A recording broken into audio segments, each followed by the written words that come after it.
تاجداری علم و حلم تاجیکانم جعفر است.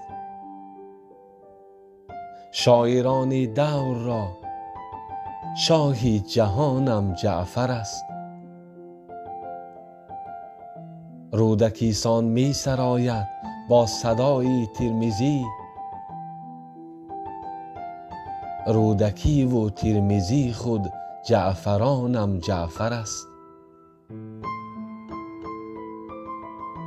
رودکی شاهی کیان و ترمذی شیر ژیان، در شجاعت در شهامت این و آنم جعفر است. روح پیران سعادت در تنش مأوا گرفت، همچو حافظ عارفی وقت و زمانم جعفر است. کالبد بر مولوی بیدل هلالی می دهد، خسرو و فردوسی جامی سعدیانم جعفر است. عارفان ملتی ما زینتند اندر سما، اختران و ماه و مهر کهکشانم جعفر است. در زمین همچون گلستان سما بشکفته است،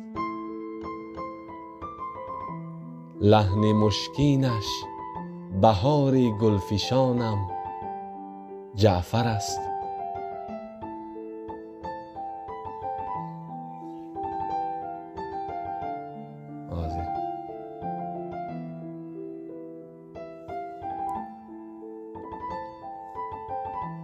خاکسارم خاک پایش روضه باغ بهشت، مرز عرفانش بهشتی جاودانم جعفر است. رفت و از مجلس کوران دیده ها را نور شد،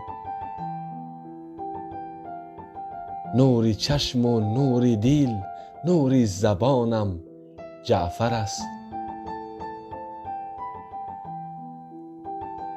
رودکی را کور کردی آن که روز و شب یکی است، میل جعفر حیف باد دشمنانم جعفر است.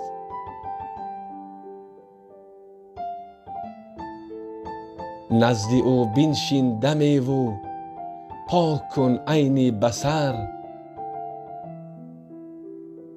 تا ببینی جمله را عین عیانم جعفر است. وصف او بسرودی و شکر خدا همچون هزار، کز هزارانش یکی گفتی چنانم جعفر است.